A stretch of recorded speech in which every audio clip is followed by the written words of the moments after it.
RPSC school व्याख्याता exam 2024 में जो आपके सिलेबस में है। अगला टॉपिक है वो है बाल गंगाधर तिलक, लोकमान्य बाल गंगाधर तिलक, उनके बारे में हम पढ़ते हैं। तो बाल गंगाधर तिलक है, उनका जन्म कब हुआ था? वो हुआ था 23 जुलाई 1856 में। तो 23 जुलाई 1856 में लोकमान्य बाल गंगाधर तिलक का जन्म हुआ था महाराष्ट्र के रत्नागिरी में। तो 23 जुलाई 1856 में महाराष्ट्र के रत्नागिरी में हुआ था बाल गंगाधर तिलक का जन्म। आगे हम देखते हैं 1880 ईस्वी में पूना में न्यू इंग्लिश स्कूल की स्थापना की थी। तो तिलक ने कब? 1880 ईस्वी में कहाँ? पूना में न्यू इंग्लिश स्कूल की स्थापना की। नेक्स्ट है कि दक्कन एजुकेशन सोसाइटी और फर्ग्यूसन कॉलेज। तो पहला तो क्या हो गया? दक्कन एजुकेशन सोसाइटी और दूसरा हो गया फर्ग्यूसन कॉलेज। इन दोनों की स्थापना से भी तिलक का संबंध रहा है। नेक्स्ट हम देखते हैं बाल गंगाधर तिलक है, उन्होंने 2 समाचार पत्रों का प्रकाशन किया। पहले का नाम था मराठा और दूसरे का नाम था केसरी।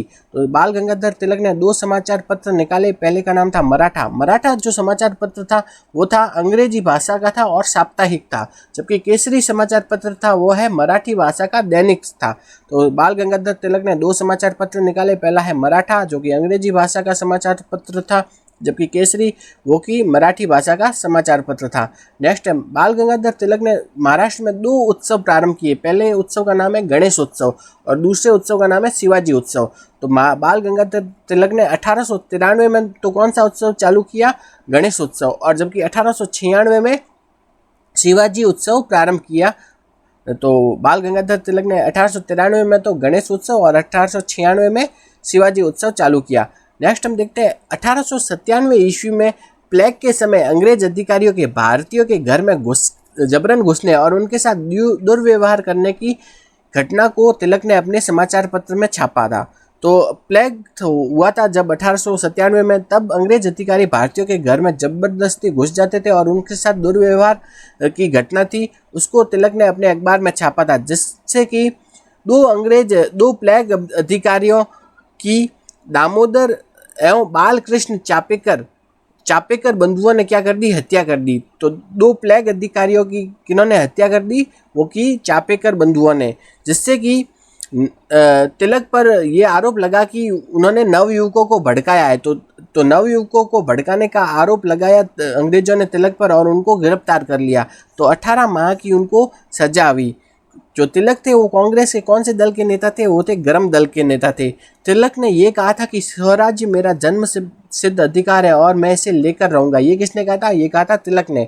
तिलक ने कौन सा नारा दिया था? स्वराज मेरा जन्म सिद्ध अधिकार है और मैं इसे लेकर रहूंगा। आगे हम देखते हैं जब 1907 में सूरत के अधिवेशन में कांग्रेस में फूट पड़ गई। तो कांग्रेस में फूट कब पड़ी थी? 1907 के जो सूरत का अधिवेशन था उसमें कांग्रेस में फूट पड़ गई थी। उस टाइम तिलक कांग्रेस से क्या हो गए? पृथक हो गए। तो कांग्रेस में फूट कब पड़ी थी? कांग्रेस के गरम दल और नरम दल के नेता अलग कब हुए थे? 1907 में सूरत अधिवेशन में। उस टाइम तिलक कांग्रेस से अलग हो गए। नेक्स्ट हम देखते हैं तिलक कांग्रेस के अध्यक्ष कभी नहीं रहे। भारत के लोग उन्हें भारत का बेताज बादशाह कहते थे। नेक्स्ट हम देखते हैं 1908 में तिलक को क्या है? 6 महीने की कारावास की सजा दे दी गई और उन्हें बर्मा के मांडले जेल में भेज दिया गया। अंग्रेजों ने 1908 में तिलक को क्या है? 6 साल की कारावास की सजा दी और उन्हें कहाँ भेज दिया? बर्मा के मांडले जेल में भेजा। तो तिलक ने उस टाइम ये कहा कि शायद ईश्वर को यही मंजूर था कि मेरे स्वतंत्र रहने की बजाय कष्टों के द्वारा ही मेरा जीवन के उद्देश्य की पूर्ति हो। तो ये किसने कहा था? तिलक ने कहा था कि शायद ईश्वर को यही मंजूर था कि मेरे स्वतंत्र रहने के बजाय कष्टों के द्वारा ही मेरे जीवन के उद्देश्य की पूर्ति हो। ये कहा था तिलक ने। नेक्स्ट हम देखते हैं मांडले जेल में तिलक ने 2 किताबें लिखी। पहले का नाम है गीता रहस्य और दूसरे का नाम है Arctic home of the Aryans. ये इंपॉर्टेंट है, पूछ सकते हैं। तो Arctic home of the Aryans ये किताब किन्होंने लिखी थी? ये लिखी थी बाल गंगाधर तिलक ने।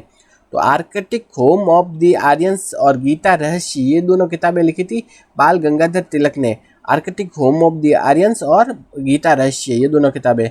नेक्स्ट हम देखते हैं तिलक जब 1914 में कहाँ से छूटे? मांडले जेल से छूटे। तो उन्होंने कांग्रेस एवं मुस्लिम लीग में हुए 1916 ईस्वी के लखनऊ समझौते में महत्वपूर्ण भूमिका निभाई थी। तो कांग्रेस और मुस्लिम लीग में जो समझौता कब हुआ था? 1916 में। ठीक है, इसे क्या कहते हैं, लखनऊ समझौता। इसमें महत्वपूर्ण भूमिका किन्होंने निभाई थी, बाल गंगाधर तिलक ने। नेक्स्ट है कि तिलक ने एनी बेसेंट के साथ मिलकर स्वशासन प्राप्त करने के लिए होम रूल आंदोलन चलाया था। होम रूल आंदोलन कब था, 1916 में। तो होम रूल आंदोलन है 1916 में, तो वो चलाया था तिलक और एनी बेसेंट, इन दोनों ने मिलकर के। नेक्स्ट है कि इंडिया अर्नेस्ट के लेखक वैलेंटाइन चिरोल द्वारा तिलक को भारतीय अशांति का जनक कहा। तो इससे तिलक ने चिरोल के विरुद्ध मानहानि का मुकदमा दायर किया और इस उद्देश्य से वे लंदन भी गए थे। तो वैलेंटाइन चिरोल है, उनके विरुद्ध वो मुकदमा दायर करने के लिए कहाँ गए थे, लंदन भी गए थे। नेक्स्ट है 1920 ईस्वी में इनके निधन हो गया, जिससे पूरे देश में शोक व्याप्त हो गया। इनकी अंतिम यात्रा में कितने, लगभग 5 लाख व्यक्ति सम्मिलित हुए थे। तो तिलक की अंतिम यात्रा में कितने, 5 लाख व्यक्ति सम्मिलित हुए थे। नेक्स्ट हम देखते हैं होम रूल आंदोलन कब हुआ, 1916 में। और जो उस टाइम तिलक ने 28 अप्रैल 1916 को इंडियन होम रूल लीग की स्थापना की थी। तो इंडियन होम रूल लीग की स्थापना किन्होंने की थी, बाल गंगाधर तिलक ने। कहाँ की थी, पूना में की थी और 28 अप्रैल 1916 को की थी। तो इंडियन होम रूल लीग की स्थापना की थी तिलक ने 28 अप्रैल 1916 को पूना में की थी।